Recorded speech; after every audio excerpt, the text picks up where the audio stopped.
신명기. 신명기의 기록 목적은 모세가 이스라엘 백성들이 가나안 땅에 들어가기 직전 약속의 땅에서 어떻게 살아가야 할 것인가에 관해서 하나님께서 가르쳐 주셨던 중요한 율법을 되풀이하고 있습니다. 이 목적은 하나님과의 언약을 새롭게 각성시켜서 이스라엘 백성이 약속한 땅에 들어가 그 땅을 유업으로 받도록 하기 위해서입니다.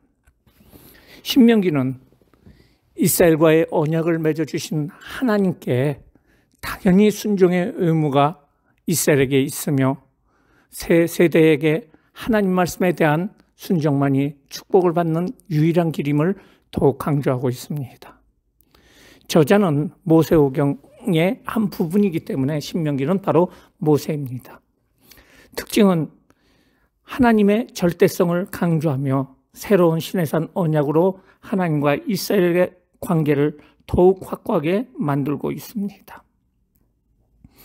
역사적인 사실을 회고하면서 하나님과 이스라엘과의 관계가 역사적 언약적 배경을 두고 있음을 설명해 두고 있습니다. 하나님의 언약 말씀에 순종하면 축복을, 불순종하면 징벌과 심판을 받는다는 사실과 레위인, 나그네, 과부, 고아에게 관심을 두고 보살펴야 한다는 기본적인 인권의 보호를 강조하고 있습니다. 쉐마 이스라엘을 비롯한 하나님에 대한 강조로 인해서 본서는 신약에서 자주 인용되고 있습니다. 내용을 분석하면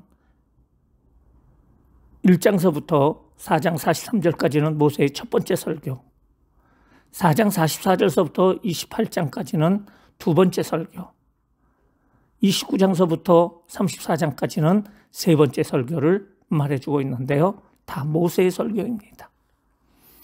첫 번째 설교에서 모세는 광야 여정을 회고하고 있습니다. 광야 40년간의 생활을 회고하면서 모세는 권면을 하고 있습니다. 두 번째 설교에서는 여호와 하나님을 경외하는 방법, 그것은 십계명과 쉐마 그리고 모세의 권면에 대해서 나오고 있고요. 그 다음에 신명기 법전에 대해서 나오고 있는데요.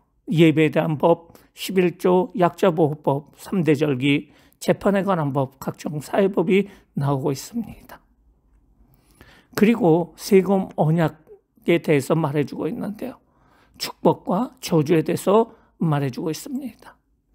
세 번째 설교는 새로운 언약에 대한 이야기와 모세의 고별사와 모세의 죽음과 축복에 대해서 말해주고 있습니다.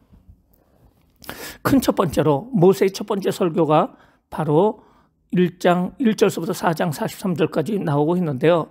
이것은 바로 모세가 과거의 일을 회상하고 있습니다. 첫 번째, 광야 여정의 회고입니다. 40년 광야 여정을 회고하면서 시내산으로부터 가데스까지의 여정과 가데스에서 헤스본까지의 여정을 회고하는 부분으로 모세는 이스라엘의 순종과 불순종의 삶에 대한 결과를 알려주고 있습니다. 헤스본 왕 시혼과 바산 왕 옥의 영토를 차지한 르우벤, 갓, 므낫세 반지파에게 모세는 요단 서쪽 땅을 정복을 위해서 이스라엘 자손의 선봉이 될 것을 권면해주고 있습니다. 그리고 나서 4장에 나오는 것은 모세의 권면입니다. 모세는 과거의 일을 회상하면서 하나님이 주신 말씀을 가감하지 말고 순종할 것을 권면하고 있고요. 광야 생활 중에 겪었던 것을 지켜 행할 뿐 아니라 자녀들에게 가르쳐서 우상 숭배를 하지 말라고 경고하고 있습니다. 큰 두 번째로 모세의 두 번째 설교가 바로 4장 44절서부터 28장까지 나오고 있습니다. 첫 번째, 여호와를 경외하는 방법입니다. 그 중에서 십계명과 쉐마입니다. 시내산에 주어진 십계명과 언약서에 대해서 다시 율법의 의미를 반복적으로 부각시키면서 그 율법대로 준행한 것을 요구하고 있습니다. 하나님의 뜻을 보여준 십계명은 하나님을 사랑하고 사람을 사랑하라는 주제의 내용으로서 1계명서부터 4장까지는 하나님을 사랑, 그리고 5계명서부터 10계명까지는 사람을 사랑하는 그 주제로 하나님께서 이스라엘 백성들에게 직접 주신 것입니다. 그뿐 아니라 유대인의 기본적인 신앙 고백이 되는 쉐마, 들으라 이스라엘, 신명기 6장 4절서부터 9절까지의 말씀인데요. 이 말씀이 나옵니다. 이 말씀은 오늘날까지도 유대인이 아침 저녁으로 암송하고 있는 성경 구절인데요. 예수님도 쉐마의 일부를 모든 계명 중에 으뜸으로 인정하시면서 하나님 사랑이 곧 율법 준수의 근본적인 동기와 목적이 된다함을 요한복음 14장 15절에 가르쳐주고 있습니다. 십계명은 사실은 신명기 5장 6절서부터 21절까지 나올 뿐 아니라 출애굽기 20장 1절서부터 17절까지 나오는데요. 조금은 차이가 있습니다. 6장 10절서부터 9장 29절까지는 자녀들에게 교훈을 가르치는데 그 교훈을 가르칠 내용이 무엇이냐에 대해서 말해주고 있습니다. 애굽 땅에서 종됐던 이스라엘 백성들을 인도하여 내신 여호와를 잊지 말라는 것입니다. 애굽에서 구원하신 일들을 자녀들에게 가르치고 교훈하라고 말하고 있어요. 오직 하나님의 법들을 철저히 지킬 때에만이 하나님의 복이 약속됐다는 것을 가르치고 있을 뿐 아니라 하나님께서는 광야의 길을 통해서 이스라엘을 겸손하게 하시고 기적을 통해서 먹이시고 입히시고 징계를 통하여 옳은 길로 인도하셨다는 사실을 알려주고 있습니다. 모세는 자신의 중보기를 상기하면서 가나안 땅에 차지하게 된 것은 오직 하나님의 은혜라는 것을 밝히고 있습니다. 다음으로 나는 것은 모세의 권면입니다. 10장서부터 11장까지 나오는 내용인데요. 그것은 모세는 언약의 두 돌판을 주신 그 사건을 회상하면서 이스라엘 백성들이 불순종함에도 불구하고 어떻게 하나님께서 사랑하신 것을 보여주고 하나님께서 이스라엘 백성들의 하나님을 경외하고 그 모든 도를 행하며 하나님을 사랑하고 섬기면 그의 규례를 지킬 것을 요구하고 있고요. 모세는 출애굽과 광야 생활 가운데 나타난 하나님의 권능을 상기시며 순종과 불순종에 따른 축복과 저주를 대조하면서 그 결과에 대해서 말해주고 있습니다. 두 번째, 신명기 법전입니다. 신명기 법전은 바로 이스라엘이 지켜야 될 세부적인 율법에 대해서 말해주고 있는데요. 그 중에 먼저 예배에 관한 법이 나옵니다. 성소 제사에 관한 법이 나오는데요. 하나님께서는 이스라엘 백성들에게 가나안 땅으로 들어간 후 제일 먼저 우상을 파괴하고 그 이름조차도 부르지 말며 하나님께서 택한 유일한 성소에서 진정한 예배와 종교의식을 지키도록 합니다. 하나님께서는 거짓 선지자나 꿈꾸는 자가 이적과 기사를 행하며 여호와 외에 다른 신을 믿도록 유혹할 때도 그들을 따르지 말고 죽이라고 말해주고 있습니다. 더불어 우상 숭배에 대한 유혹이 가족이나 친족, 친구에게 의해서 있을 때에도 그들을 따르지 말고 근절하라고 말하고 있고요. 14장에는 하나님은 이스라엘 백성들의 삶 속에 인간의 가장 기본적인 식생활에조차도 성별하여 철저히 순종하여 하나님 중심으로 살기를 원하고 있습니다. 그 예배의 법에 대해서 다음으로 나오는 것이 바로 11조라고 할 수가 있습니다. 레위기와 민수기에서는 11조는 레인에게 드리라고 했지만 그러나 신명기에서는 중앙성소에서 멀리 떨어져 있는 사람들은 11조를 돈으로 바꿔가서 그곳에서 곡식이나 짐승을 사서 하나님께 드릴 수 있음을 명시하고 있고요. 3년마다 드리는 11조는 중앙성소로 가져가는 것이 아니라 집에 두었다가 레인들과 가난한 자, 객, 고아, 과부들을 위해서 사용하라고 규정하고 있습니다. 다음으로 나오는 것은 15장의 사회 약자에 대한 법입니다. 면제년에 대해서 얘기를 하는데 7년 주기로 해서 그 마지막 해는 하나님이 면제 주는 날입니다. 면제년에는 이웃사랑에 대한 정신으로서 모든 속박을 벗어서 형제의 빚을 면제하고 히브리 종들을 자유 방면을 해야 된다고 얘기를 하고 있고요. 16장에서는 3대 절기에 대해서 얘기를 하고 있는데요. 성수에 무교절, 칠칠절, 초막절을 모든 남자는 해마다 드리라고 얘기를 하고 있고요. 이 절기는 애굽의 속박으로부터 해방의 간격과 하나님이 내려주시는 풍성한 수확의 축복을 이웃과 함께 감사하는 축제라고 말해주고 있어요. 16장에서는 재판에 관한 법에 대해서 말해주고 있는데요. 이스라엘은 각성에서 지파를 둬서 재판장과 지도자를 두면서 재판의 기본 원칙은 뇌물을 받지 말고 공의로 공평하게 공정하게 재판을 하라는 거예요. 왕은 형제 중에서 하나님이 택한 자 중에서 선발되도록 하고요. 왕에게는 말을 많이 가지지 말 것이며 아내를 많이 두지 말고 자기를 위해서 은금을 많이 쌓아두지 말 것이며 율법책을 늘 곁에 두라고 요구하고 있습니다. 다음으로 19장에는 서부터 26장에는 각종 사회법에 대해서 얘기를 하고 있는데요. 19장에 나와 있는 도피성 제도입니다.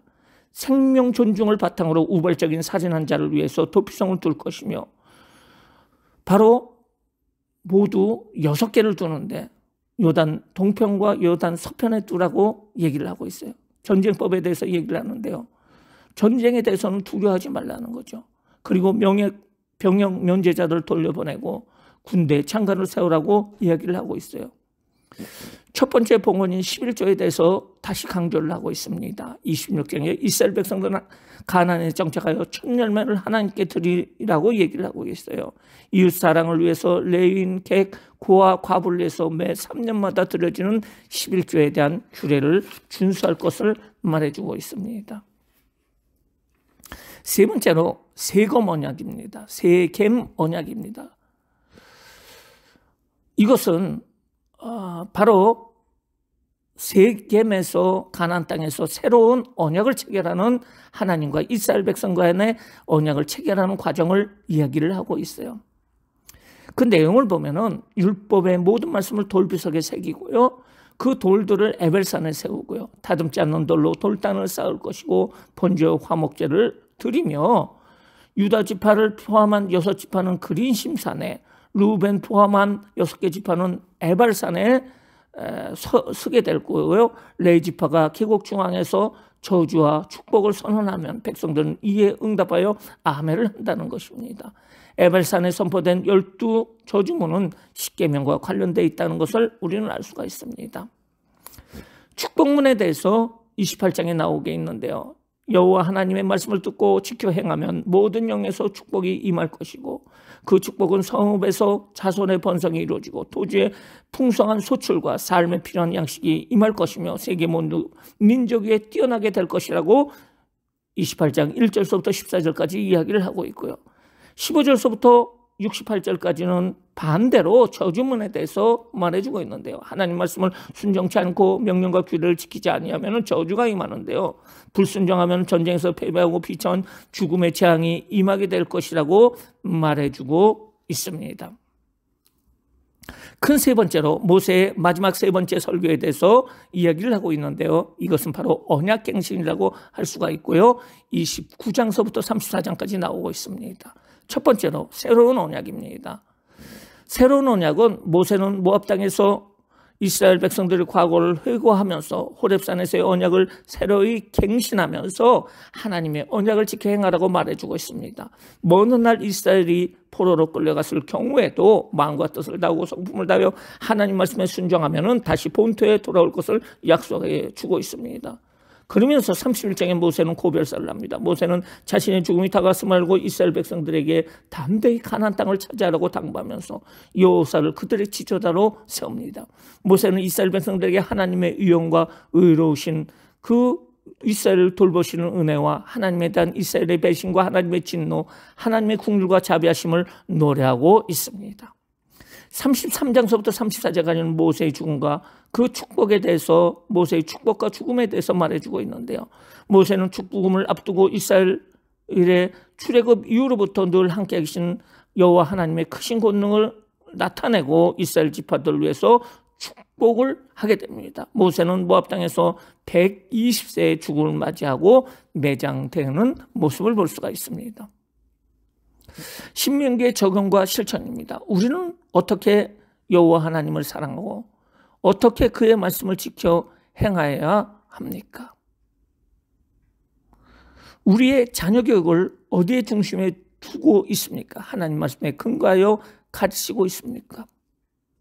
모세는 하나님의 규례와 법도를 알려주기 전에 먼저 하나님의 사랑을 강조하였습니다. 이유는 하나님에 대한 사랑이 결여된 사람 없는 모든 규례와 법도는 율법주의로 우리 인생 가운데 아무런 유익을 주지 못하기 때문입니다.